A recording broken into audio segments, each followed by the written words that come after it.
Alors, bonjour et bienvenue à tous dans cette nouvelle conférence où j'ai le grand plaisir d'accueillir Sabrina, que vous connaissez déjà du coup, parce qu'on a fait une vidéo YouTube ensemble. Donc voilà, vous connaissez bien Sabrina. Sabrina, est-ce que tu veux que je te présente peut-être pour commencer? Ouais, vas-y, Ouais, vas-y. ok. Merci. Alors, Sabrina, tu es coach et formatrice en santé. Donc, avant, tu étais infirmière de formation et du coup, tu es devenue cadre de santé et formatrice. Donc, tu as fait l'école des cadres. Actuellement, maintenant, depuis quelques mois, si je ne me trompe pas, tu accompagnes des futurs candidats donc, qui veulent rentrer en IFSI. Mais également des étudiants. Et donc là, c'est vraiment le big sujet du jour avec toi. C'est vraiment les étudiants infirmiers, donc les ESI, mais également les soignants qui ont besoin voilà, d'un petit coup de boost, qui manquent de confiance en eux. Voilà, les soignants, peut-être plus les jeunes diplômés, si je ne me trompe pas trop. Ouais. Voilà, voilà, et voilà, tu les aides en fait à leur donner vraiment voilà, à retrouver un bon équilibre entre la vie pro et la vie perso. Donc là, on est carrément dans le sujet du jour. Et tu veux peut-être en dire un peu plus un petit peu tout à l'heure, je te laisserai vraiment présenter ce que tu fais exactement. Et du coup, aujourd'hui, pour te dire qui tu as en face de toi, donc tu as des étudiants, des étudiantes, infirmiers, infirmières, également des infirmières, des infirmiers qui sont venus t'écouter. Et du coup, voilà, on va parler aujourd'hui, donc dans ce sommet sur l'équilibre vie pro et perso des infirmières, on va parler un peu plus des étudiants infirmiers et on va essayer de donner plein de conseils, un max de conseils sur comment les aider en fait à trouver un bon équilibre vie pro, vie perso. Ça te va? Ouais, c'est parfait. Merci beaucoup. Merci beaucoup, Charlotte. Trop chouette. Est-ce que dans ta présentation, t'es OK? Est-ce que tu veux en dire un petit peu plus? Est-ce que j'ai tout dit? Non, c'est très bien et j'ai trouvé très juste ce que tu as dit vis-à-vis des jeunes professionnels. C'est vraiment ça, puisqu'en fait, la plupart du temps, même si je pourrais m'occuper d'autres problématiques, j'aime bien l'idée d'accompagner en fait toute cette période qui est autour de l'intégration. Et donc, du coup, j'accompagne souvent des jeunes infirmiers et infirmières sur la prise de poste pour trouver une identité professionnelle et effectivement se sentir bien entre le côté très stressant des débuts quand on travaille et quand commence à se sentir un petit peu mieux. La difficulté, c'est que souvent, les jeunes professionnels, ils ont des difficultés, ils rencontrent des difficultés à voir leurs qualités, leurs compétences, toutes les choses qu'ils font bien, parce que bah, ça c'est très français, hein, enfin c'est très humain peut-être. On est plutôt focus sur ce qui va pas, souvent j'entends les points négatifs, on est beaucoup là-dessus. Et du coup même j'accompagne aussi des cadres dans cette prise de poste. Parce que finalement, ils se jouent les mêmes difficultés quand on prend un poste de cadre, quel que soit finalement quel que soit finalement le métier qui est fait, la profession, on va être dans des difficultés autour de l'identité professionnelle qui vont relever des mêmes problématiques. Oui, puis Du coup, après, voilà. c'est hyper important parce que si tu démarres mal, en fait, c'est après où tout découle. Même des l'IFSI, en fait, quand tu as des mauvais stages, des mauvais tuteurs, enfin, Mm. en fait, c'est plus difficile après de continuer. Ouais, Et quand tu commences par un mauvais service, un deuxième service, ça se passe mal, après, c'est beaucoup plus dur, quoi. Donc, ouais. c'est un sujet hyper important. Est-ce que, Mm. moi, j'ai des petites questions, peut-être qu'on fera aussi un petit peu en fonction voilà, de notre discussion. Est-ce que tu peux, pour commencer, nous parler, en fait, de quelles sont les difficultés principales des LIFSI. C'est vrai qu'on a pas mal d'étudiants. L'idée, c'est aussi de les rassurer en disant c'est normal, tu n'es pas seul. S'il y a quelque chose qu'on voudrait transmettre aussi peut-être aujourd'hui, c'est ça, c'est normal, tu n'es pas seul. Et aussi des conseils. Pour toi, c'est quoi les difficultés principales en fait quand tu arrives en IFSI ou quand tu es en fait ESI? Alors, on va dire que la première difficulté, c'est le choc de la quantité. Mm. Parce que finalement, qu'on soit lycéen ou ancien professionnel, et quel que soit son champ de compétences, on est habitué à des choses différentes avant d'entrer en IFSI. Et je dirais que on va pas se mentir, c'est pas tant la quantité des connaissances à avoir, puisqu'en fait dans toutes les études il y a des connaissances à avoir, dans toutes les études il y a des partiels. La grande difficulté qu'il y a, c'est l'alternance en fait, l'alternance du métier avec tout ce qui incombe, on va dire au stage, parce que quand ils sont en cours, bah, s'ils révisent régulièrement, j'ai envie de te dire que tu arrives au partiel sans grande surprise, à Ouais. peu près plutôt serein et plutôt prêt. Par contre, c'est vrai que quand on regarde par exemple sur le semestre 1, dès le début, en fait, il va y avoir ces 5 semaines de stage, souvent qui arrivent mi-octobre, novembre. Souvent, les IFSI essaient de faire revenir les étudiants avant Noël pour reprendre les cours. Et c'est vrai que ces 5 semaines de stage, typiquement, sont extrêmement fatigantes puisque là, du coup, tu vas changer de rythme. Je sais pas si tu te souviens, toi, tes premiers stages. Franchement, la violence du réveil, moi, je me souviens, mon premier stage, la violence du réveil à 4h30 parce que c'était super mal desservi et tout. J'ai fait mes études à Paris et j'habitais loin. Enfin, bon, bref. C'était vraiment très difficile. Donc, la fatigue, c'est vraiment une grosse difficulté. Et donc, du coup, ça va être jonglé avec ça. C'est-à-dire que ils sont fatigués, mais ils doivent réviser puisqu'on attend d'eux beaucoup de choses et beaucoup de choses qui ne concernent pas forcément le semestre. Donc, ça veut dire que quand tu révises pour le stage, tu révises des choses qui ne sont pas forcément en lien avec tes révisions du semestre. D'où le petit conseil souvent que je donnais aux étudiants que j'accompagnais en suivi pédagogique, pardon, où je leur disais qu'il était pertinent de choisir les stages en fonction des UE du semestre. Dans la mesure où l'IFSI laisse les étudiants choisir leur stage, parce que ça, ce n'est pas le cas de tous les IFSI. Moi, je sais que dans mon IFSI, on laissait les étudiants choisir leur stage tant qu'ils restaient en région parisienne, puisque nous, on était un IFSI Paris. Et ça, moi, je trouve que c'est une très, très bonne chose. Non seulement ça autonomise les étudiants, ça fait grandir, hein, de faire des lettres de motivation, de demander, voilà, c'est très important. Ça prépare à la prise de poste, c'est vraiment bien.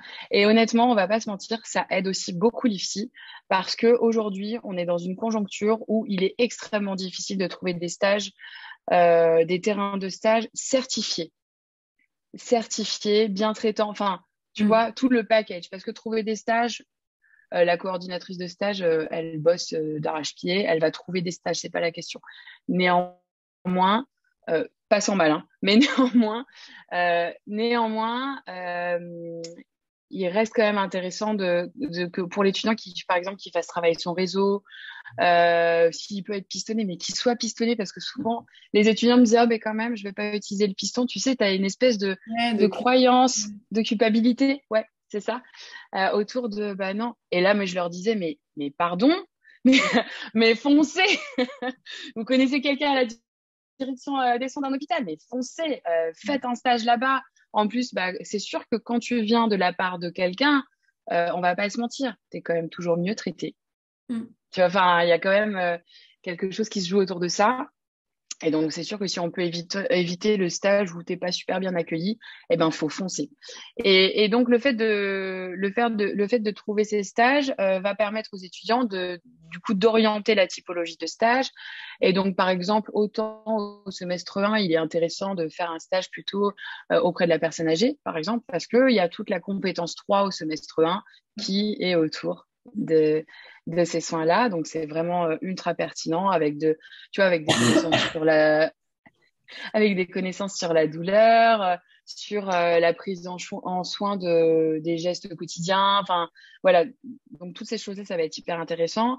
Par exemple, en semestre 2, souvent, je conseille aux étudiants d'essayer de faire leur stage en psychiatrie parce qu'il y a la 2.6 qui est le processus psychopathologique. Et du coup, bah, c'est vrai que quand tu révises pour ton stage, si tu peux réviser pour les partiels, bah, tant mieux. Donc, du coup, en termes d'équilibre, bah, c'est-à-dire que tu vas réviser pour le stage, mais en même temps, tu révises pour les partiels. Donc, c'est toujours du temps que tu vas gagner à ne rien faire ou à faire des choses beaucoup plus plaisantes que des révisions. Donc, du coup, ça, c'est vraiment un conseil, moi, que j'ai donné en systématique, que je trouve super pertinent, par exemple, au semestre 5, essayer d'aller faire un stage en oncologie, parce que tu as quand même 3 UE. Tu as la 4.7 qui sont les soins palliatifs, la 2.9 les processus tumoraux, pardon, les processus tumoraux, et tu as souvent l'unité d'enseignement intégrative, la 5.5, qui va être autour du travail collaboratif, mais en même temps, vu que c'est en lien avec la compétence 4, j'espère que je ne noie personne, vu que c'est en lien avec la compétence 4, et ben souvent, tu vas avoir le lien avec les processus tumoraux. Donc, ça te fait quand même 3 UE qui se rapprochent de la cancéro, ou de la prise en charge de la fin de vie, et même ça englobe aussi les soins relationnels, et il y a aussi des soins relationnels au semestre 5 avec la 4.2.5. Donc vraiment, ouais, faire des stages orientés avec ce qui va être évalué dans le semestre. Ça, c'est vraiment le conseil d'amis. Alors maintenant, peut-être que tout le monde va foncer pour essayer de Oui, trouver des j'ai stages demandé justement. comme ça et ça va être plus difficile. Mais ouais, ça, c'est vraiment ultra intéressant parce que souvent, les étudiants vont se dire, bah, le semestre 5 c'est un stage de 10 semaines et ils voient ça comme un peu le stage pré-pro. Or, le stage pré-pro, c'est plutôt vraiment le dernier stage qui peut être plus court parce que souvent le semestre 6 c'est coupé puisque c'est 15 semaines. Mais ils vont se mettre une pression, tu sais, en mode le semestre 5 il faut absolument que ce soit là où je vais travailler. Honnêtement, vous pouvez travailler partout, partout, partout. Et même si vous demandez un emploi dans un endroit où vous n'avez pas fait de stage, vous pouvez être embauché. Enfin, vraiment, c'est c'est sûr. Mm. Voilà, donc ça va être on va dire la grande difficulté. Voilà, c'est ça, c'est l'alternance avec la lourdeur qu'entraîne l'alternance, la fatigue. Et je ne parle même pas parce que moi, c'est vrai que j'ai peu connu ça quand j'étais étudiante. Je n'avais pas d'enfants, mais des étudiantes qui ont des enfants et qui ont bah, des conjoints ou pas, parce qu'il y a aussi beaucoup de femmes qui sont seules avec leurs enfants. Euh, qui ont des conjoints qui travaillent, donc qui ont aussi des horaires de travail, et qui se retrouvent du coup en galère, parce que quand on est en stage, on commence à 6h45, et que l'école, ça n'ouvre pas à 6h. Voilà, donc heureusement, la plupart des étudiants arrivent à quand même à trouver des ressources. La famille, on a la famille, il y a beaucoup d'étudiantes qui ont des réseaux autour de leurs amis, en fait, qui vont prendre leurs enfants le matin. Mais c'est dur parce que ce qui est difficile, et moi, ce qui m'interpelle à chaque fois, c'est j'avais une étudiante comme ça, typiquement, qui demande à la cadre un effort, tu sais, sur les semaines, parce que son mari, il faisait aussi, tu sais, des horaires décalés. Et Oui. donc, elle demande à la cadre de changer. En fait, il suffisait juste d'intervertir le planning des étudiants. Et elle dit non. Tu vois, moi, c'est vraiment, en plus, j'ai été cadre, tu vois, c'est vraiment quelque chose que je ne comprends pas. Donc s'il y a des infirmiers qui nous regardent, invitez vos cadres à changer les plannings des étudiants. Honnêtement, ils ne travaillent pas encore. Alors, en plus, on va leur dire, et comment tu feras quand tu travailles? Bah, en fait, je vais choisir l'endroit où je travaille. Ouais. Tu vois, en fait, Bien sûr. quand je vais travailler, je ne serai pas en prison. Donc, tu vois, Ouais. c'est pas quelque chose qui va m'être imposé. Et ça, c'est vraiment, je trouve que c'est la répartie nulle pour moi. C'est vraiment. Et comment tu feras quand tu seras étudiant, quand tu seras salarié? Bah, je ferai différemment, bien sûr. Enfin, puisque Mm. de toute façon, je choisirai l'endroit où je vais travailler. Et du coup, bah, alors, tu vois, un coup de téléphone, j'ai un peu insisté en lui disant quand même, ce serait quand même dommage de la mettre en difficulté. L'équilibre familial, c'est important aussi. Et donc, en jouant un peu sur la corde sensible, elle a accepté de changer. Mais je trouve dommage qu'il y ait besoin, tu vois, de l'intervention du cadre formateur pour que ça arrive. Ouais. Et après, on s'étonne, tu vois, que les étudiants n'osent pas parler au cadre. Enfin, tu vois, Ouais. Bien sûr. Ouais. Mm. c'est sûr que si tu engages ce type de communication dès le début du stage, Ouais. Oui, c'est ça. Et même se découvrir voilà. pour la suite, parce que c'est vrai que ça fait pas envie pour la suite, on va se dire, mais ça va être trop compliqué. Et puis même, en fait, s'épuise, parce que déjà que les horaires, on en parlait avec plusieurs infirmières, en fait, déjà que les horaires sont très particuliers. Nous, on se rend pas compte, en fait, en tant qu'infirmière, parce que pour nous, c'est normal, en fait. Toutes nos collègues font pareil, Mm, nos copines de promo font ça. En fait, donc pour nous, c'est presque devenu normal de se réveiller aussi tôt, d'avoir autant d'horaires de décalés, d'alterner des week-ends, des nuits, des jours, etc. Mais en fait, c'est vrai que c'est épuisant. Alors, c'est vrai que si on ouais. peut avoir, surtout pour celles qui ont des vies de famille à côté des enfants en bas âge, etc., si on peut avoir voilà, un petit coup de pouce de la cadre, ça leur coûte rien, en fait, parce que eux, comme Mais tu c'est disais, ça, ils ont leurs effectifs et les stagiaires, c'est en plus, en fait. c'est ça. Donc, Ah non, mais franchement, c'est toujours le. Et ça, je m'en suis rendu compte en tant que cadre formateur. Parce que ouais. du coup, moi, quand j'étais cadre en réanimation pédiatrique. Franchement, bon, déjà, on avait des infirmières référentes de la formation. Pour le coup, les plannings, c'était nous. Mais franchement, l'étudiante, elle vient nous voir en nous disant, oui, j'ai un mariage ce week-end-là, mais aucun problème. Enfin, tu vois, je veux dire, t'es en plus, t'es pas compté dans les effectifs. Enfin, je veux dire, donc du coup, aucun problème. Est-ce que vous voulez rattraper? Oui. Donc, l'étudiante dit oui. OK, ben, on regarde où est-ce qu'on peut vous faire rattraper. Et finalement, là, après, ça dépend beaucoup des gens qui sont présents Oui. le jour, sur les jours où elle peut venir. Et vis-à-vis des étudiants, parce que l'idée, c'est pas de mettre 3 étudiants le même jour, tu vois. Enfin, je veux dire, ça n'aide personne. Mm. Mais bien sûr qu'on change, tu vois. Et jamais j'ai entendu, que ce soit même de moi ou de ma collègue, jamais j'ai entendu et comment tu feras quand tu seras infirmière? Parce que les infirmières de notre service, quand elles avaient besoin, elles demandaient. Alors, on pouvait pas toujours aller dans leur sens, mais honnêtement, quand c'est possible, pourquoi ne pas, tu vois? En Ouais. fait, quand tu as les ressources, pourquoi ne pas le faire? C'est vraiment quelque chose que je ne saisis pas, tu vois. Oui, c'est chronophage, ça prend du temps, il faut se remettre sur les plannings. Tu vois, en fait, il faut te remettre sur Excel, sur le planning. Après, il faut te remettre sur le logiciel de temps. C'est sûr que ça demande un peu d'énergie, ça te coupe dans ce que tu es en train de faire et tout ça. Mais en même temps, ça apporte tellement à la personne que je comprends pas l'intérêt de ne pas le faire, vraiment. Parce qu'à côté de ça, quand il manque du monde et que tu appelles, t'emmerdes les gens, hein, clairement, hein. Tu les appelles pour leur demander s'ils peuvent venir, bah, et ils te rendent service aussi, tu vois. Oui, bien sûr. Ouais. Oui, puis en fait, c'est dès le début en fait, que tu insuffles les valeurs. En fait, si c'est en mode c'est comme ça va être terrible, de toute façon tu vas galérer, etc. Mm. Bah, en fait, enfin, combien d'infirmières ont dit bah, moi j'ai galéré, donc du coup je vais te faire galérer. Pareil, en fait, c'est Ouais. ça en fait. Donc si à l'inverse, on Mm. insuffle dès le début, en fait, on peut s'arranger. En fait, la priorité, c'est ton équilibre de vie. Bon, évidemment, il faut travailler, hein, ça n'empêche pas, Ouais. évidemment, mais tu vois, c'est vrai que de ce que tu dis, en fait, on a l'impression qu'on peut insuffler des valeurs dès le départ et qu'après, du coup, ça peut tout changer parce qu'en fait, tu as les étudiants, les infirmières, les cadres. En fait, c'est vrai que si tout le monde s'arrange bien, en fait, ça Mm. peut avoir une meilleure ambiance, en fait, au moins par rapport à ça, en fait. Complètement. Ça, c'est indéniable. Ensuite, du coup, dans les difficultés que j'ai pu constater, donc c'est vrai que les difficultés, je me les suis prise en. Souvent, je dis, je me suis pris une claque, tu vois, quand je suis devenue formatrice, parce que je voyais des petites choses, mais je me rendais pas compte. Tu vois, quand j'étais étudiante, je me rendais bien compte qu'il y en avait qui étaient en difficulté. Ouais. Mais c'est vrai que quand tu es étudiant, sauf si tu as une copine qui a raté un stage ou un truc comme ça, tu t'en rends pas vraiment compte. Je me rendais compte des fois en stage, tu vois, qu'il y en avait à qui on parlait moins bien. Enfin, tu vois, il y avait des choses comme ça que je voyais. Mais par contre, en devenant formatrice, j'ai mesuré effectivement les difficultés. J'ai rencontré en tant que formatrice des choses que je ne pensais jamais rencontrer de ma vie, de la vraie violence, c'est-à-dire du fait de dire des gros mots à des étudiants. Enfin, tu vois, c'est vraiment quelque chose que je ne pensais même pas possible, tu vois, parce que dans le cadre du travail, non, on ne peut pas insulter ses collègues. Enfin, tu vois, c'est tellement basique. Enfin, je veux dire, la valeur de respect, pour moi, elle est dans tous les établissements. C'est une valeur qui doit être portée par tous les soignants, enfin, par tout humain, en fait, de base. Mais bon, bref, Ouais. si on parle du travail, c'est un minimum. Et du coup, c'est vrai que des insultes, je pensais pas que c'était possible, hein, d'entendre des étudiants nous dire, bah, on m'a dit, on m'a insulté de tel nom.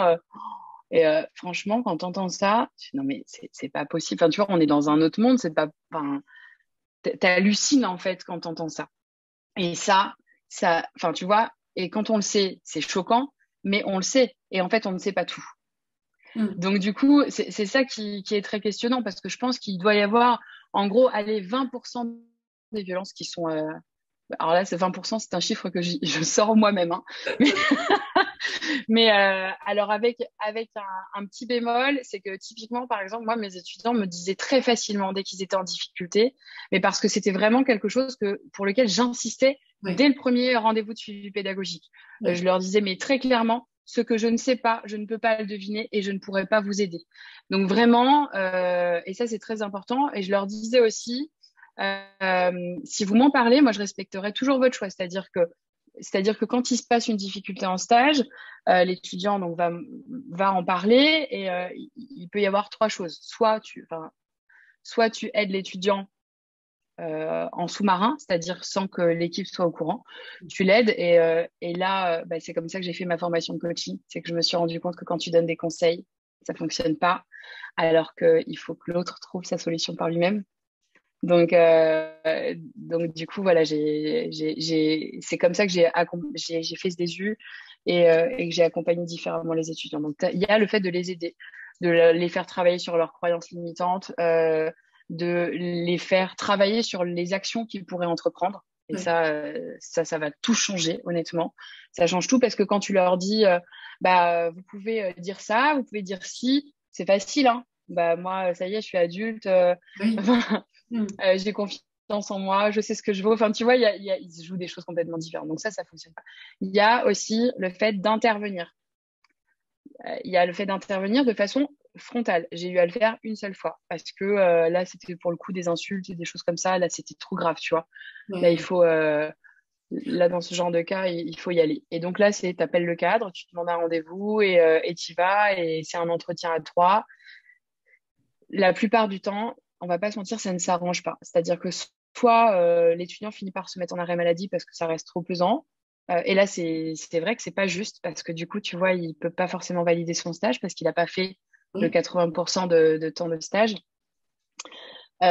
Soit il va continuer, mais en fait, ça c'est un vrai problème. Tu vois, j'aurais préféré qu'il arrête son stage. C'est Ouais. qu'en fait, il va continuer. Et tu sais, cette petite cassure que tu as quand tu as un stage difficile, bah, en fait, quand tu le continues, bah, cette petite cassure, elle continue. Ça s'ouvre, ça s'ouvre, ça s'ouvre. Tu changes de stage, la cassure est toujours là. Tu as peut-être mis un t-shirt qui recouvre cette cicatrice, mais la cicatrice, elle est toujours là. Et le problème, c'est que tant que tu soignes pas cette cicatrice, tant que tu l'hydrates pas, que tu la masses pas, enfin, tu vois, tant que tu fais pas des choses pour elle, elle va rester là. Elle va rester là et c'est comme ça que, aujourd'hui, j'accompagne des infirmières qui me disent, en fait, déjà, quand j'étais étudiante, on me disait que j'avais pas confiance en moi, je me sentais mal, j'étais toujours très méfiante. On retrouve ce truc-là. Et la troisième solution, c'est de faire le mode le mode, tu sais, un peu caché. Donc, c'est-à-dire que moi, j'apprends ça, je vais prévenir ma collègue qui est référente du terrain, qui va prendre tout de suite rendez-vous pour l'encadrement pédagogique, puisque c'est ce qu'on fait habituellement. Ouais. Quand bien même ce soit pas prévu pour ce stage-là, on va quand même le faire. Et en fait, l'air de rien, on va venir voir ce qui se passe en stage et puis poser des questions qui doutent de rien, tu vois. Ouais. Mais comment ça se passe? Est-ce qu'on l'encadre? Parce que tu as aussi des étudiants qui se retrouvent tout seuls, Oui. qu'on vient jamais voir. Alors du coup, qu'est-ce que vous pensez de sa technique, de son niveau? Enfin, tu vois, en fait, on va aller là-dedans. Ouais. Et les gens parfois vont te dire, ah bah c'est vrai on l'encadre pas beaucoup.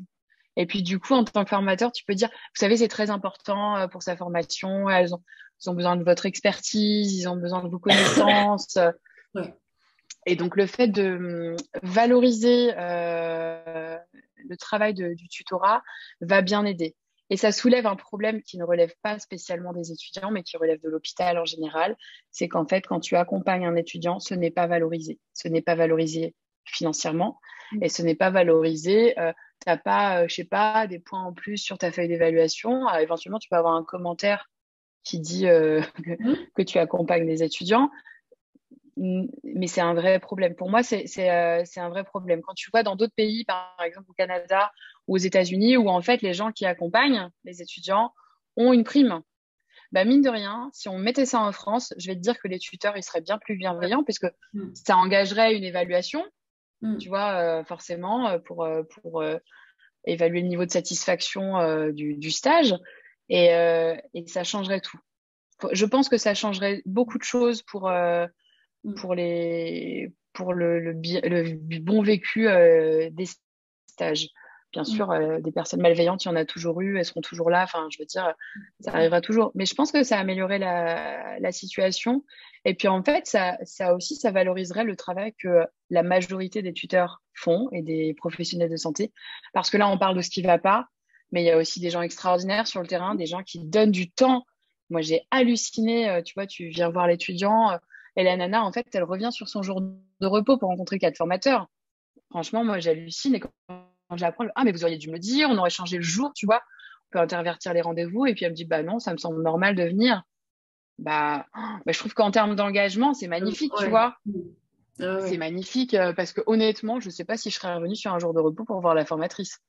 Bah, surtout comme tu dis, elle sera pas remerciée pour ça, elle sera pas payée Ah oui, plus, elle n'aura pas de prime, elle aura rien. Enfin, tu vois, c'est ça aussi. ouais, Bah, évidemment, c'est vrai que si on c'est ça. valorisait, si elle était payée plus pourquoi pas, et encore, comme tu dis, mais c'est vrai Ouais. que c'est assez rare, mais c'est bien de le signaler aussi, ouais. Ouais, il y a aussi des gens comme ça.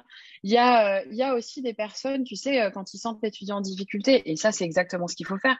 Ils sentent l'étudiant en difficulté, ils vont lui demander, tu vois, ils vont lui dire comment tu te sens, et puis ils vont provoquer ce rendez-vous. Bah, peut-être qu'on pourrait faire venir ton formateur, et ça, c'est génial parce que du coup, effectivement, l'étudiant peut être en difficulté, ça peut être des connaissances, ça peut être la pratique. Après, on évalue ensemble quelle est la difficulté et on va mettre des objectifs de stage supplémentaires que le formateur référent du terrain peut suivre. Ouais. Par exemple, j'ai une de mes étudiantes qui avait des difficultés dans le raisonnement clinique. Bah, la formatrice qui était référente du terrain, elle lui a fait faire 2 démarches par semaine jusqu'à la fin du stage. Tu vois, parce que l'objectif, il fallait qu'elle valide sa compétence 2. Tu vois, il y avait la compétence 1, il y avait pas mal de choses à faire et elle a réussi. Tu vois, elle a réussi son stage. Et ça, c'est une belle victoire. En plus, c'est une belle victoire aussi pour l'équipe parce que ça, j'ai déjà vu aussi, quand on a un étudiant qui est en difficulté, bien souvent, l'équipe le vit comme un échec. C'est très difficile aussi pour l'équipe. J'ai rencontré très peu d'équipes qui en avaient vraiment, vraiment rien à faire. C'est-à-dire que l'étudiant est en difficulté. Je connais peu d'équipes qui en aient vraiment rien à faire parce que la plupart du temps, ils vont se dire, mais mince, je comprends pas, d'habitude ça va et là ça va pas, qu'est-ce que j'ai fait? Est-ce qu'on peut recommencer à zéro? Enfin, tu vois, j'ai rencontré des gens comme ça. Et voilà, bah, moi j'aimerais bien qu'en France on valorise les gens comme ça. Et c'est la majorité des soignants. Et Que... enfin, on en a déjà parlé de ça ou pas? Tu sais, quand tu dis par exemple d'avoir une prime aussi en plus, juste pour ce qu'on cadre, en fait, tu vois, alors, soit une prime, soit un petit quelque chose, tu vois, pour les soignants qui encadrent les étudiants. Est-ce que ça a déjà été proposé? Est-ce que ça existe nulle part, en fait, c'est ça? Non, enfin, pour moi ça n'existe pas. Mais tu sais, quand on voit que par exemple, je me souviens quand j'étais en réa, qu'on faisait de la dialyse et qu'on a discuté pendant 3 ans d'avoir la prime de dialyse ou la prime de réa et qu'on l'a jamais eu.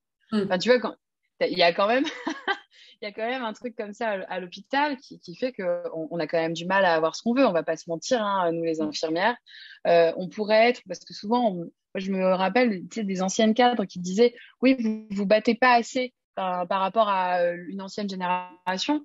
Et en fait, je dis, mais en fait, qu'on se batte ou pas, parce que chaque fois qu'on y a une grève, bah, moi, je suis gréviste, mais en fait, je suis toujours assignée. Hmm. Tu vois, en fait. Bien Donc, sûr. donc oui, le geste est important. Néanmoins, on va pas se mentir. Nous, si on veut faire grève, bah, c'est pas comme la SNCF, tu vois. Et j'ai rien contre la SNCF, hein. Mais c'est juste pour dire que on peut pas se dire, bah, moi, je me mets devant l'hôpital et je ne travaille pas. C'est juste Bah, marqué sur la blouse et en fait, on est. et Ouais. on va quand même travailler. Mais enfin, tu vois, il y a aussi ça parce que c'est sûr que si on avait un pouvoir de ce style-là, bien sûr qu'on obtiendrait plus de choses. C'est une Oui, évidence. mais c'est déjà un premier pas, tu vois, Sabrina, le fait que tu le dises, parce que le problème qu'on a parfois encore avant, en fait, c'est qu'on n'arrive même pas à imaginer que c'est possible pour nous. Tu vois, il y a pas mal de choses comme ça où on se dit, mais Mm. pourquoi nous, on aurait le droit à ça, tu vois?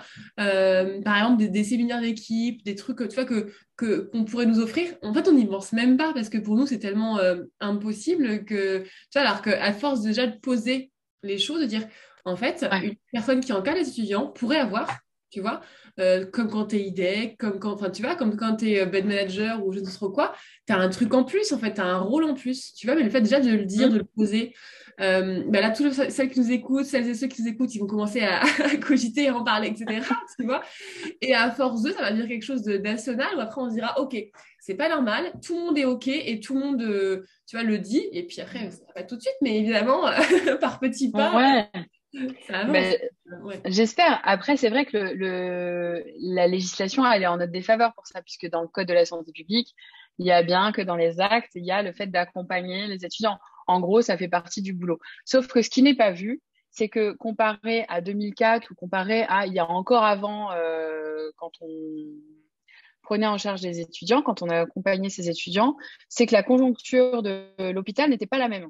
Mm. La difficulté de l'hôpital n'était pas la même. Donc aujourd'hui, en fait, on nous demande de faire le même travail avec toujours moins de personnel. Enfin, tu vois. Et Ouais. donc forcément, avoir un étudiant, entre guillemets, est une forme de poids, enfin, est une charge de travail supplémentaire. Forcément. Enfin, forcément. Et quand bien même l'étudiant soit exceptionnel, bah, ça prend du temps d'expliquer les choses. Et c'est normal. Et la plupart des gens le font avec plaisir.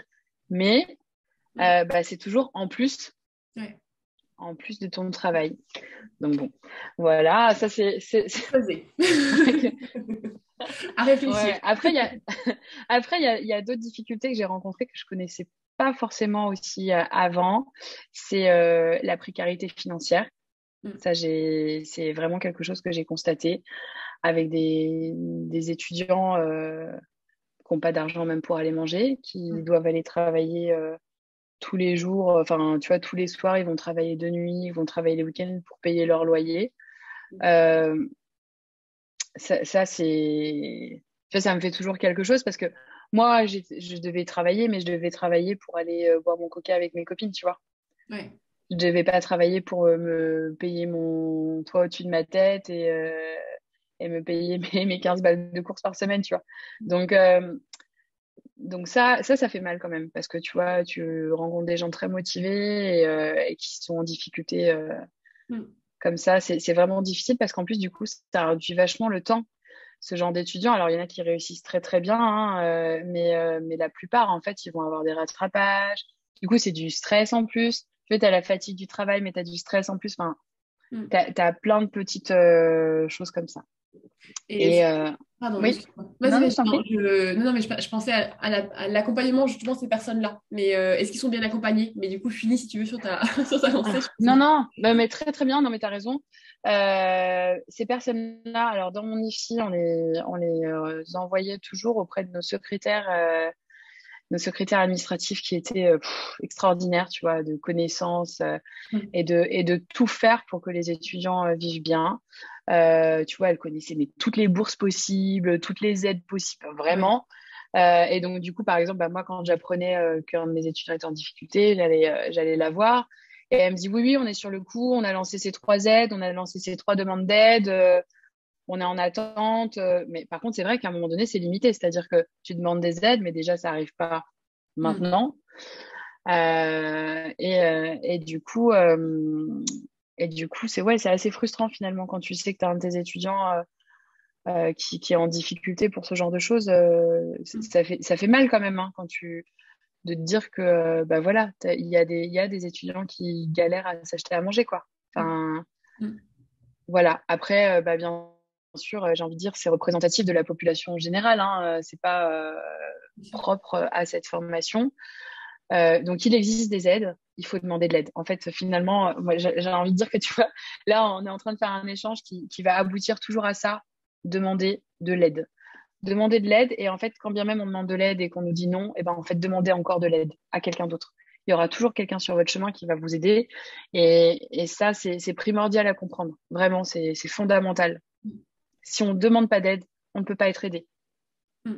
Et Et au c'est très niveau important. justement des formateurs, est-ce que tu considères ce que tu vois? Moi, ce que tu me dis là, alors peut-être que j'avais pas de grandes difficultés hein, de mon côté, mais tu vois, typiquement en stage, j'ai jamais trop été écoutée, enfin, je me suis jamais sentie écoutée. J'avais pas cette petite bulle de quand je rentrais à l'IFSI, j'avais une personne vraiment à qui je pouvais me confier, comme ce que tu dis toi, en fait, tout ce que tu dis, bah, dites-le Mm. moi, etc. À aucun moment, tu vois, j'ai le souvenir d'avoir eu cette possibilité, en fait, toi, de pouvoir m'exprimer.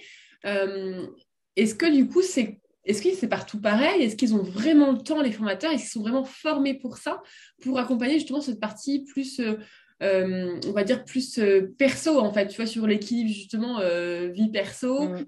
Est-ce qu'ils ont le temps? Est-ce qu'ils sont formés pour ça? Est-ce qu'ils le font, en fait, sur le terrain? On va pas se mentir.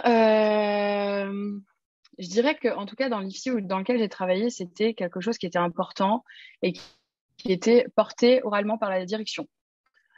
Euh, Savoir comment ça se passe, tu vois, veiller à ce que les stages se passent bien. C'est-à-dire que même si tu vas pas voir l'étudiant en stage parce que c'est pas prévu, par exemple, si dans un semestre on avait 2 stages, on allait les voir que sur un des stages. Sauf pour les étudiants qui avaient rencontré une difficulté où là, par automatisme, on allait les voir sur les 2 stages. Mm. Mais typiquement, il était attendu de nous, même sans avoir forcément à le dire, et c'est quelque chose que l'équipe faisait, d'envoyer un mail pour savoir comment ça se passe, même si tu vas pas les voir. T'envoies un mail, comment ça se passe, est-ce que tout va bien pour vous? Et si l'étudiant ne répond pas, en gros, dans les 48 heures, bah, tu l'appelles pour savoir comment il va, tu es censé te tenir au courant. Et j'ai envie de dire que la crise sanitaire a accéléré les choses. Parce que typiquement, avant la crise sanitaire, moi, je fonctionnais par mail où j'envoyais, alors là, je parle de mes étudiants de suivi pédagogique et ceux que j'avais en référence de terrain. Dès le début du stage, j'envoyais un mail en disant n'oubliez pas, je suis disponible. Tu vois, le message qui dit que you, je suis là. Si ça va pas, je suis là. N'hésitez pas. On va pas se mentir, j'ai été assez peu sollicitée. Des étudiants pour lesquels je devais aller visiter le stage. Par contre, mes étudiants de suivi pédagogique me contactaient très facilement parce qu'en fait, il existe cette relation entre nous.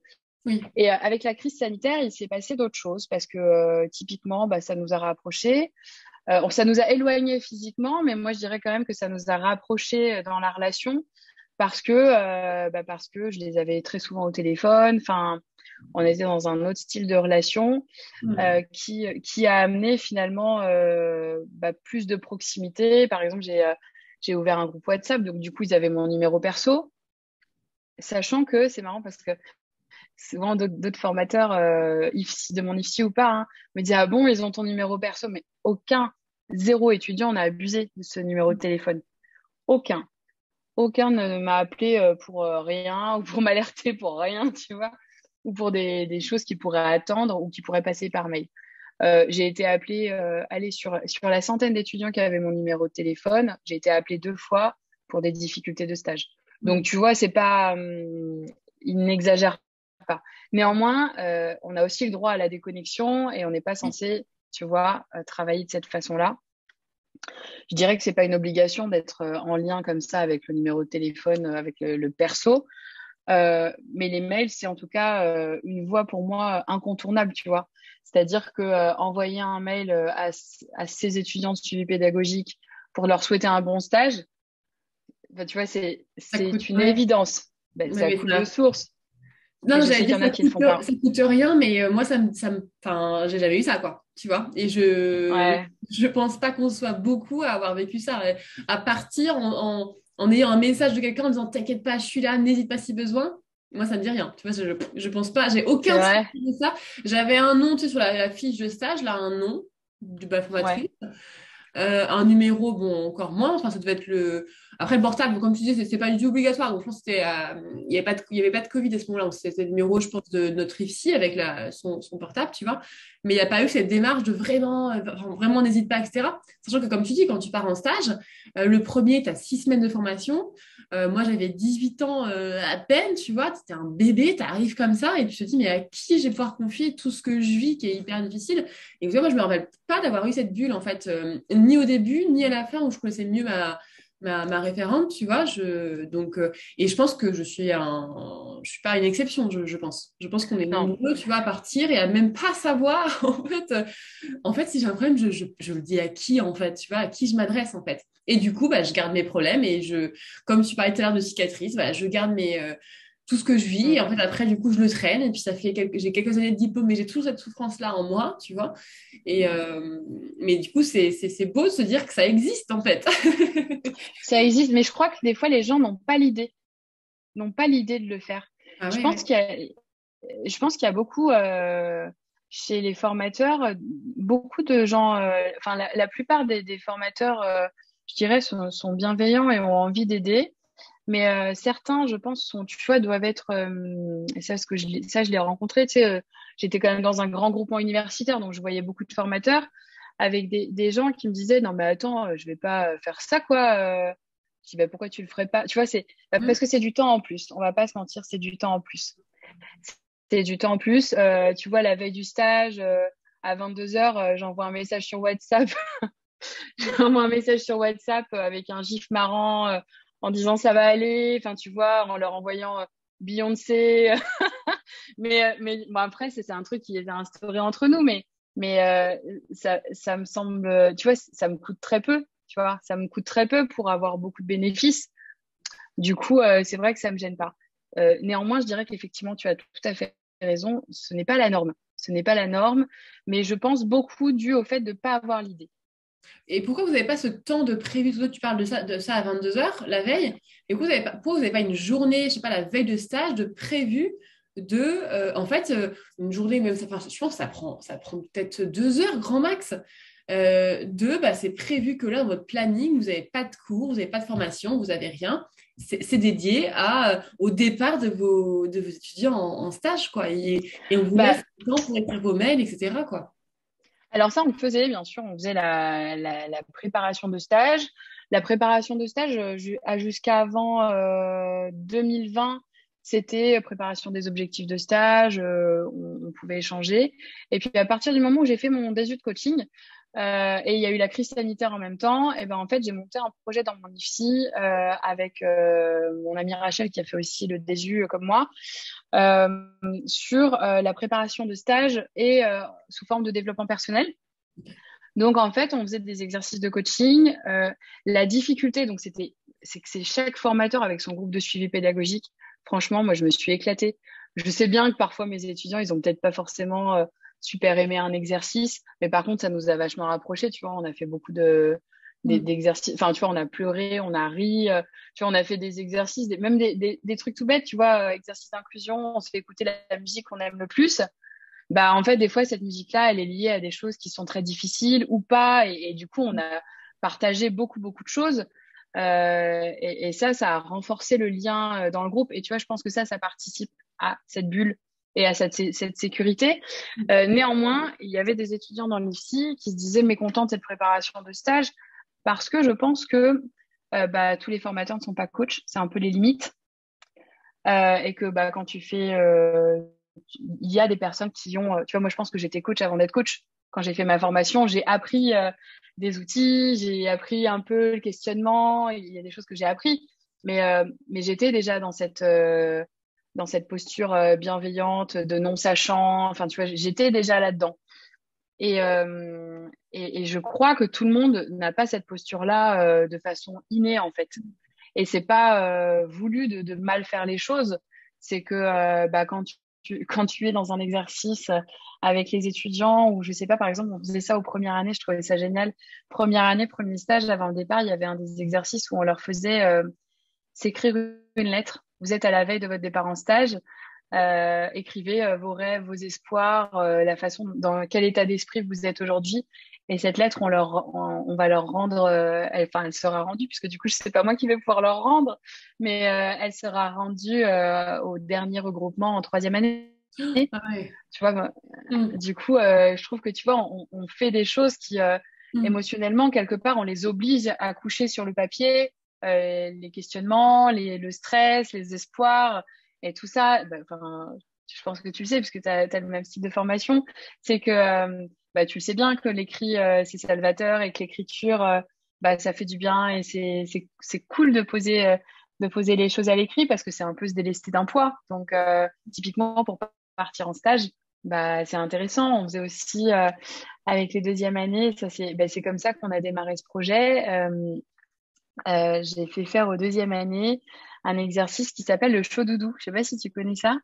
Non, ça me dit rien. Le show doudou, donc c'est un conte pour enfants à la base que tu racontes et c'est un truc qui est très bien aussi pour les enfants, qui se fait bien et en fait, alors il y a chaud doudou et froid piquant, mais du coup froid piquant c'est dire des choses un peu négatives, donc du coup moi j'aime pas le mot négatif, donc comme ça on passe à autre chose, donc du coup on a fait des show doudou et du coup en fait tu notes ton nom en haut de la feuille et tu écris des choses que tu apprécies chez l'autre. Donc la feuille tourne, la feuille tourne et puis tu vois, je vais tomber Charlotte, j'aime beaucoup ta force de travail et ta créativité dans le développement de ton entreprise, tu vois. Je vais écrire ce que je connais de toi. Donc, je suis pas en capacité de parler de ta vie perso parce que je connais pas, si n'est que t'as deux petites filles que tu es mariée. Je connais assez peu de choses, mais tu vois, en fait, tu vas écrire ce que tu apprécies chez l'autre Mm. et ça renforce beaucoup le groupe. Et c'est marrant parce que quand on a fait cet exercice-là, même 2 ans après, j'ai des étudiants qui me disent, j'ai encore mon chaud doudou dans mon portefeuille et de Non. temps en temps, je le lis. Donc, tu vois, je pense qu'il y a des choses comme ça qui sont importantes. Et là, les troisième années actuelles, c'est marrant parce qu'à la fin de cet exercice, ils ont lu et ils me disent, mais c'est fou, Sabrina, c'est vous qui me connaissez le plus. Bah oui, bah bien sûr, parce que forcément, ça fait 2 ans que je vous côtoie, ça fait 2 ans que vous me parlez de vous, bah forcément, c'est facile pour moi d'écrire là-dessus. Et donc, c'est vrai que ce genre d'exercice, pratiquer ce genre d'exercice avec les étudiants, bah, je pense que ça renforce effectivement le lien et ça met l'étudiant en sécurité. Et du coup, c'est marrant parce que ça fait partie d'un de mes projets. Je pense qu'à partir de la rentrée, je vais m'occuper de ça. Tu sais, la grande bataille de certifier une formation et ce serait une Oui. formation ce serait une formation autour de la posture de coach en tant que cadre, en fait. Que ce soit cadre formateur ou même cadre de terrain, puisqu'il y a plein de choses qu'on peut faire aussi auprès des soignants. Et ça, c'est vraiment quelque chose qui m'intéresse parce que ça me permettrait vraiment d'atteindre mon objectif. Puisque mon grand objectif dans l'entrepreneuriat, c'est de faire qu'un maximum de soignants se sentent bien dans leur vie. Et je me dis qu'en ciblant les cadres et les professionnels qui accompagnent les étudiants ou les soignants, bah, l'avantage, c'est que ça touche plus de personnes, quoi. Bien sûr, c'est super. Voilà. Ouais, c'est cool. C'est quand même, on a hâte de suivre la suite de ton projet alors. Ouais, c'est cool. Maintenant que tu t'es engagée. Ouais, maintenant que je me suis engagée ici, je suis Ouais. obligée de le faire. Mais c'est déjà prévu puisque du coup, avec mon amie Rachel, il y a un IFSI qui nous a demandé cette formation et donc on va commencer à former une équipe de formateurs. Je crois que c'est au mois de juillet, ça va commencer la formule, la bêta test, quoi. Du coup, on va tester la formation à ce moment-là. Ouais, c'est vraiment cool. Et donc, du coup, c'est vrai que je me suis éloignée du sujet des difficultés rencontrées par les étudiants. Non, mais du coup, après les difficultés, après la difficulté, ça pourrait être aussi parler des conseils que tu leur donnerais, par exemple, aux étudiants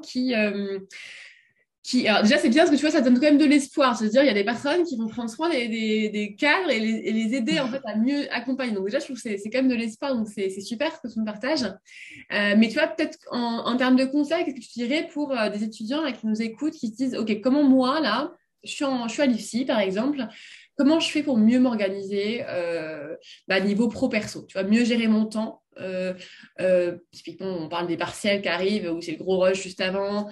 J'arrive plus à faire du sport parce que depuis que je suis rentrée à l'IFSI, j'en fais plus. J'ai pas le temps de me cuisiner, etc. C'est quoi les conseils que tu pourrais leur donner? Je sais pas, on va dire deux, trois conseils. Après, on pourrait t'en demander plein, mais déjà pour commencer. J'allais dire, ouais, j'en ai plein, du coup, que j'utilise en coaching pédagogique parce que, du coup, en début d'année, j'accompagne des étudiants sur ce thème-là.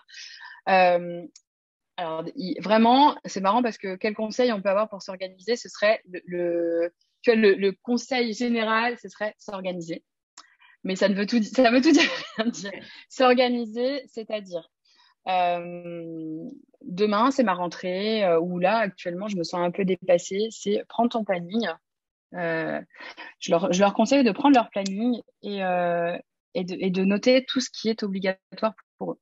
C'est-à-dire qu'en fait, il faut, pour être bien organisé et pour être serein en IFSI, il faut avoir effectivement une organisation, un planning de travail, un planning de vie plutôt qu'un planning de travail, un planning de vie et ne pas y déroger. Bien sûr, il peut y avoir des inattendus, hein. Mais la première chose, donc, c'est faire son planning. Et dans faire son planning, la première chose que je demande aux personnes de faire, c'est d'écrire les temps de loisirs et les temps nécessaires à leur bien-être. C'est-à-dire que si le déjeuner du dimanche en famille, c'est important, eh ben, tu sais que de 11h à 15h, tu ne fais rien. Tu n'es pas en train de travailler. Tu es en famille, tu es en train de profiter. Si dans ta vie, c'est important de sortir avec les copains et les copines le vendredi soir, bah, tu sais que tu vas travailler jusqu'à 19h et puis qu'à partir de 19h, tu seras en train de te pimper pour sortir, quoi. Tu sais que c'est sûr. C'est-à-dire que après, peut-être en dehors du week-end de la veille des partiels où je sais qu'il y a, tu sais, ce truc de culpabilité, en vrai, ça change rien, tu peux quand même sortir, hein, on va pas se mentir. Si tu as travaillé régulièrement, tu peux quand même faire le déjeuner en famille, tu vois, tu peux quand même faire tout ça. Mais je sais qu'il y a ce truc de culpabilité où t'oses pas t'amuser parce que tu sais que tu as partiel le lundi. Donc, je le comprends tout à fait. Tu vois, même des fois, je vais dire aux étudiants, mais faites quand même votre sortie le dimanche, quoi. Elle me dit, ah oui, mais quand même, je dois réviser. Mais ça fait 6 mois que tu révises, tu vois. Est-ce que tu crois vraiment que c'est 3 heures qui vont changer grand-chose? Franchement, Mais ça dépend pas si du tout. tu vis depuis 6 mois, parce que moi, j'étais du genre à les parcelles, c'était 3 semaines après, 3 semaines avant, gros, gros, gros rush, je ne fais Ouais. que ça, mais avant, je ne fais rien, tu vois. C'est vrai il y a des étudiants comme toi. C'est pas les plus nombreux, hein. Ah ouais? Et je vais te dire, ouf pour les formateurs, parce que quand tu es en suivi pédagogique et que tu as un étudiant qui dit, ah bah moi, je fais rien. Quand je les entendais, je me disais, oh là là, et ça m'arrive hein, régulièrement. Je me souviens, ça m'arrivait régulièrement. D'ailleurs, la dernière promo, j'avais une de mes étudiantes, mais vraiment trop shoot et tout, hyper jeune. Et un premier suivi pédagogique, elle me dit, ah bah moi, je vais relire mes cours le soir, et puis c'est tout, quoi. Et franchement, j'étais inquiète. Deuxième suivi pédagogique, elle me dit la même chose. Elle me dit, ah bah voilà, vu qu'elle est partielle, bah, j'ai rajouté 2 heures le week-end, tu vois. Putain. Et en fait, elle a claqué des 16 et des 17, tu vois. Donc, c'est bien propre à chacun, chacun ses facilités et surtout chacun sa méthode de travail. Et là, on est aussi beaucoup dans cette difficulté-là. C'est que, en termes de conseils, je dirais qu'il faut quand même tester des choses, mais vérifier et essayer ce qui fonctionne bien selon les études en sciences de l'éducation, je pense que c'est plutôt une bonne chose. Parce qu'il y a beaucoup d'étudiants qui vont te dire, je suis visuel. Alors, je suis visuel, ils vont lire leurs cours. Je suis auditif, ils vont réciter leurs cours.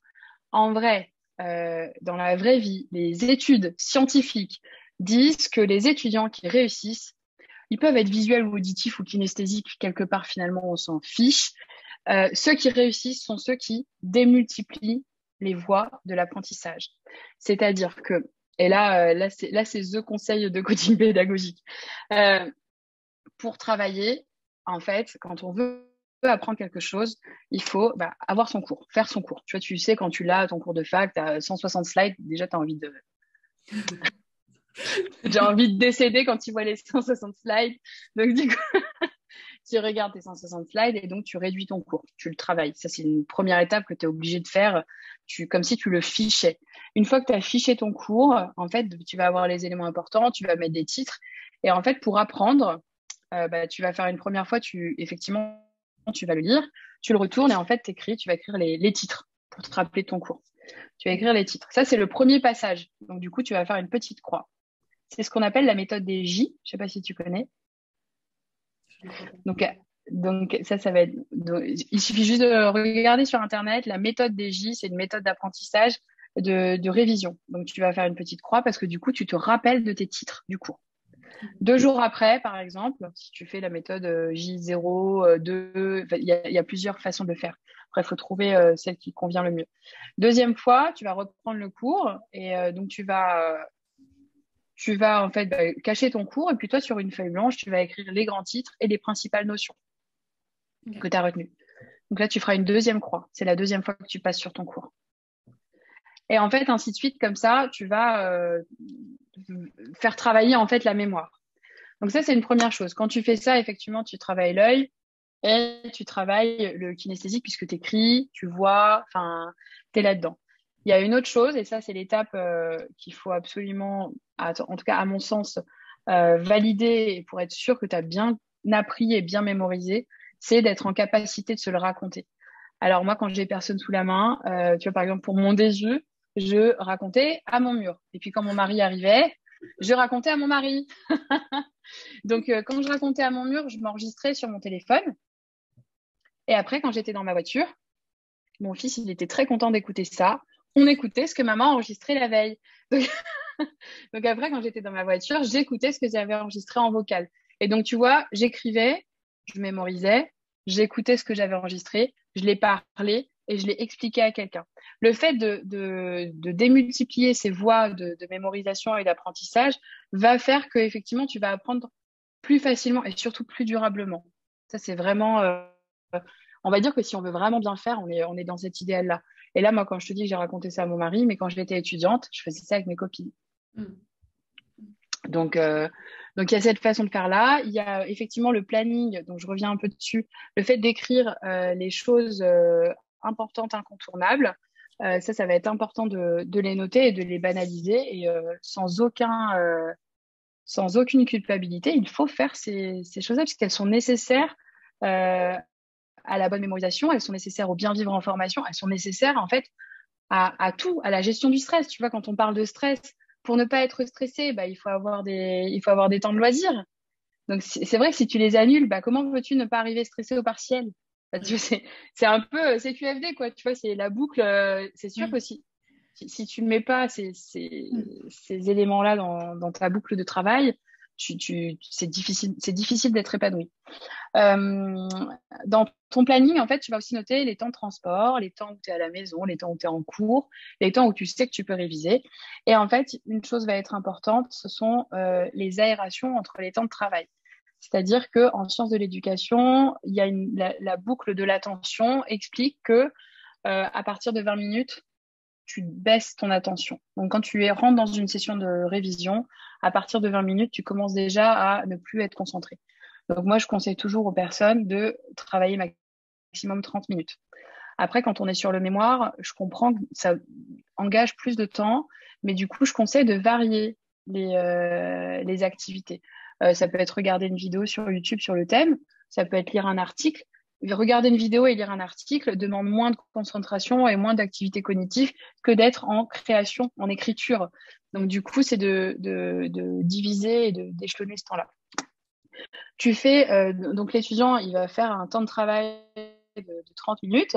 Pendant ces 30 minutes, bah, il va être, par exemple, il va noter son cours, il va noter ce qu'il a retenu.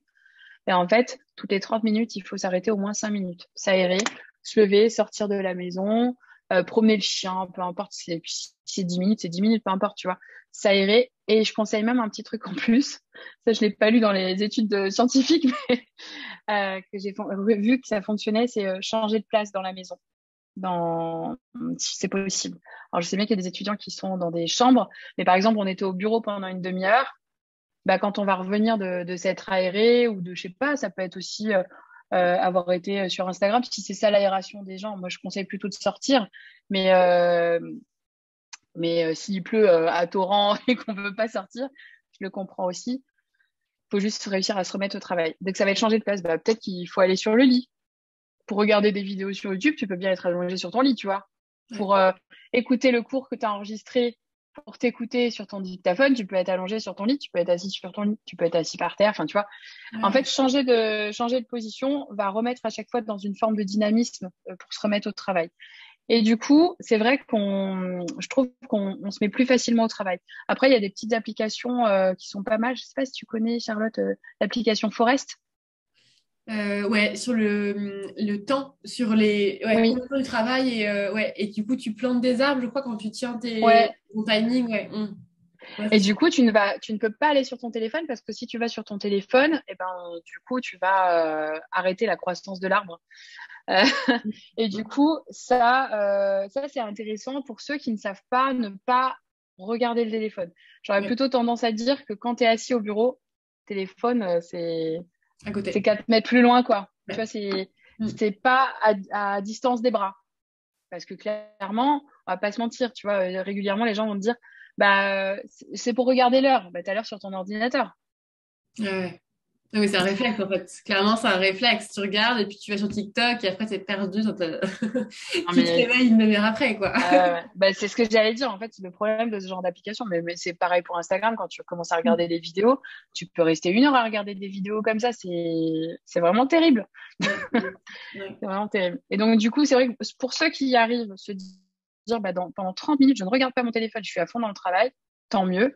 Pour ceux qui n'y arrivent pas, bah, planter des arbres. En plus, c'est une application qui est gratuite. Donc ça, Mm. c'est ça, c'est plutôt intéressant. Et quand on fait des temps de pause, moi, j'aurais tendance à donc soit sortir ou même à utiliser, moi, j'utilise des applications, tu sais, de cohérence cardiaque ou de Ouais. méditation Mm. que j'aime beaucoup parce que bah, pour se remettre et se recentrer sur le travail, je trouve que c'est intéressant. Tu fais 4 minutes de cohérence cardiaque ou 5 minutes, bah, ça te permet de vider un peu, entre guillemets, vider ton cerveau. Non, tu ne vides pas ta mémoire, mais ça te permet de faire le vide. Et ce temps de conscience, il participe au fait d'être dans la mémorisation et d'être dans une bonne mémorisation. Du coup, ça en revient un peu au sujet de se dire, bah, se faire du bien. Se faire du bien, donc c'est effectivement, c'est passer du temps avec sa famille. Si la valeur de la famille est importante, c'est ne pas lâcher son sport. C'est intéressant, c'est quelque chose que tu as dit tout à l'heure. La plupart des étudiants te disent en rendez-vous de suivi pédagogique numéro 1, je faisais de la danse, je faisais du tennis, mais je vous promets, j'ai arrêté parce que je faisais 4 heures par semaine. Et en fait, je les regarde, je leur dis, c'est bien, on est le 10 septembre, vous avez encore le temps de vous réinscrire. Franchement, n'arrêtez pas le sport. Bien sûr, j'ai aussi eu, une fois, j'ai eu un étudiant qui, tu sais, qui faisait du sport à haut niveau en mode national, tu vois, où tu es sur 3-4 heures par jour. Là, c'est vrai que s'il a ses week-ends de libre, ça passe. Mais là, par exemple, il avait des compétitions le week-end. Et du coup, je lui disais, moi, je n'ai pas du tout envie de vous pousser à arrêter le sport. Néanmoins, peut-être que la compétition, ça peut peut-être se calmer, au moins sur le semestre 1, tu vois. Parce que le semestre 1 est très difficile. Et donc, je pense qu'effectivement, il faut bien se consacrer à la formation, au tout début de la formation. En plus, comme ça, tu te testes aussi, tu testes ton organisation, tu testes ta façon de faire. Et si tu vois que tu claques des 18, vas-y, fais plus de sport, tu vois. Franchement, si faire du sport te fait avoir 16, c'est bien d'avoir 16 ou 14, tu vois. Ah ouais, carrément. Ouais. En fait, c'est d'avoir un bon équilibre, de ne pas laisser tomber le sport, surtout. Enfin, quand je dis sport, tu dis sport, mais ça peut être aussi Oui, même loisir. balade, loisirs, etc. Et ce que je retiens aussi, c'est quand tu parles de noter les choses. C'est intéressant, en fait, de noter sur un agenda, limite papier. Enfin, moi, je suis très papier, mais je trouve qu'au moins, si tu visualises mieux, noter d'abord ta vie perso, donc ton déj. Du dimanche, ta sortie le vendredi soir, ton sport par exemple, tes temps voilà, perso, et après du coup de rajouter en fait le reste et de trouver un bon équilibre. Donc ouais, c'est hyper intéressant et de dire en fait de trouver sa propre organisation, sa propre façon de retenir les choses et de pas culpabiliser parce qu'on travaille pas autant que les autres, mais voilà, de se dire voilà, moi ce qui me correspond c'est ça. Et aussi tu disais de réévaluer en fonction de ce qui fonctionne ou ce qui fonctionne pas quoi. C'est un peu ça. Complètement. Ouais, on est complètement là-dedans. Et en plus, le côté, tu vois, par exemple, si tu as 45 minutes de transport le matin et 45 minutes le soir, Ouais. écoute ce que tu as enregistré la veille, par exemple, sur ton temps de trajet. Écoute un podcast sur un sujet qui t'intéresse, qui soit en lien avec tes partiels. Ou alors après, le temps de transport peut aussi être du temps de loisir. Tu vois, mais en fait, utiliser tous ces temps-là pour soit que ce soit du temps qui te serve ton travail, soit du temps qui sert quand même ton travail, mais qui est du temps de loisir. Ouais, c'est super intéressant, ouais. Ouais, et je pense que le fait de poser comme ça à plat, tu te rends compte en fait de combien d'heures tu passes à travailler chaque jour et combien d'heures tu passes à avoir du temps pour toi, du temps de loisir, du temps justement où tu fais rien, juste sans écran, sans bruit, sans rien.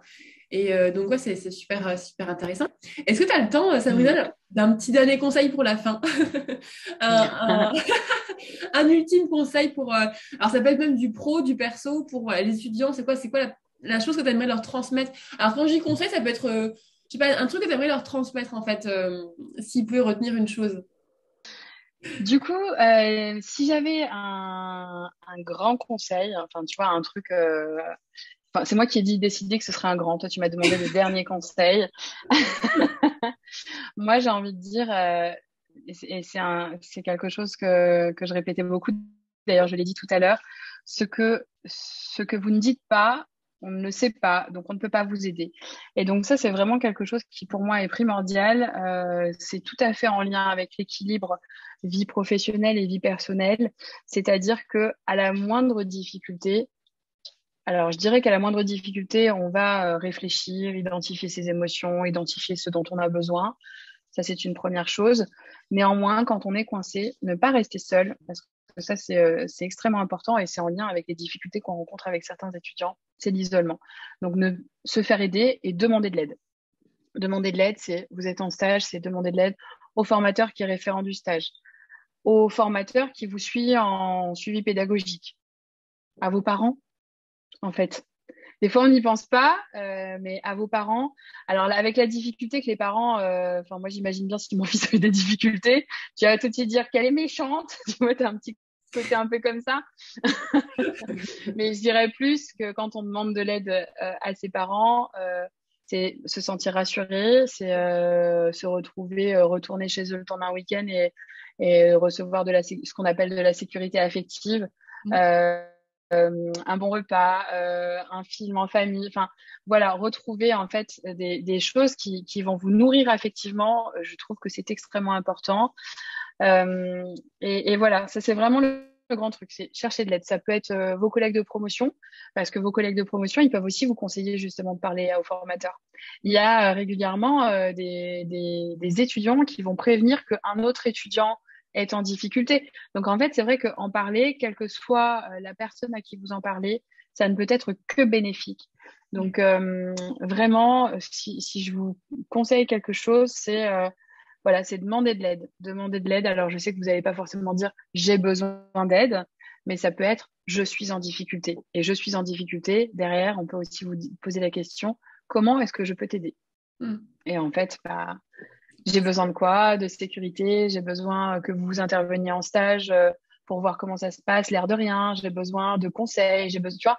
Et en fait, ça va permettre de s'exprimer sur le besoin. Et ça, c'est vraiment extrêmement important. C'est une base pour moi qui est bonne pour tout, pour la suite, pour votre vie perso, pour tout. Identifier ses émotions, les exprimer, exprimer son besoin. On est sur la base d'une vie saine et sereine, quoi. Enfin, pour moi, on est vraiment là-dedans et j'espère que, tu vois, que j'ai marqué les personnes que j'ai accompagnées. Si c'est juste avec ça, ça me suffit. Super. Tu vois, je me dis, si c'est juste avec ça, j'aurais tout gagné. Tu vois, c'est vraiment, pour moi, c'est tellement important. Ouais, c'est canon. Voilà.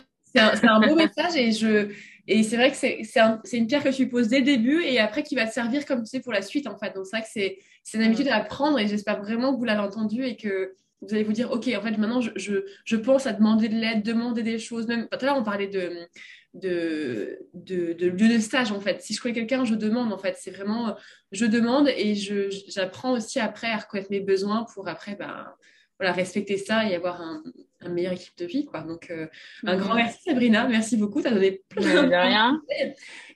Moi, ce que je vous recommande là, du coup, c'est de l'écrire. Alors, Sabrina, on a parlé, on est des grandes écriveuses. Mais voilà, écrivez, en fait, tout de suite, là, maintenant, tiens, ça, je vais le mettre en place. Même si c'est qu'une ou deux choses, en fait, écrivez-le parce qu'il ne faut pas que ce soit quelque chose qui, là, vous écoutiez, vous dites, ouais, c'est bon, j'ai envie de le faire, j'ai envie de le mettre en place. Et en fait, après, vous allez zapper, ça va partir. C'est trop important et c'est trop précieux, en tout cas, les conseils de Sabrina, voilà, pour surtout ceux qui sont dedans, là, les étudiants qui sont à chaud et qui n'arrivent pas à s'organiser, qui font plus de sport depuis 2 ans, etc. C'est trop important, là, maintenant, de l'écrire, de le noter, de se dire, OK, c'est bon, là, maintenant, ouais, ça, je le remets en place ou ça, je vais le mettre en place parce que je ne l'avais pas encore fait, quoi. Donc, un immense merci, Sabrina. Un grand merci pour ton temps et tes conseils très précieux. Merci, de rien. Voilà, je vous invite du coup après à suivre Sabrina. Je mets les liens évidemment vers Instagram. Tu nous as préparé aussi un e-book, Sabrina. Ouais. Je le mets aussi en dessous, un petit cadeau que tu fais aux étudiants. Tu veux le décrire un petit peu? Bah oui, carrément. En fait, j'ai écrit un e-book donc qui est téléchargeable gratuitement à destination des étudiants et des soignants et des infirmiers qui débutent.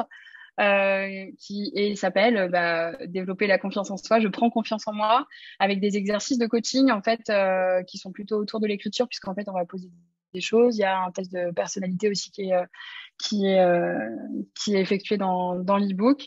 Et je pense qu'en tout cas, ça permet de démarrer en fait la première étape moi que je vois dans le développement de la confiance en soi, qui est le travail sur l'estime de soi, parce qu'en fait, tu peux pas travailler la confiance que tu as en toi si tu ne travailles pas l'estime que tu as pour toi, et donc c'est-à-dire la valeur que tu estimes être en fait, c'est pas très français ça. On a compris. Voilà la façon dont tu t'estimes en fait, voilà, ça va être important. Et du coup, il y a quelques exercices à faire pour développer la confiance en soi. Voilà. Ouais, je suis vraiment contente d'avoir fait ça. Merci beaucoup. Je le mets du coup juste en dessous, vous pouvez télécharger tout de suite et aller suivre Sabrina qui donne des conseils c'est vraiment super. Allez la suivre sur Instagram notamment. Pareil, je vous mets le lien. Et voilà, encore un immense merci Sabrina. Et puis du coup, je te dis merci Charlotte. À bientôt. À bientôt. Merci beaucoup de m'avoir invitée. Ciao. Salut.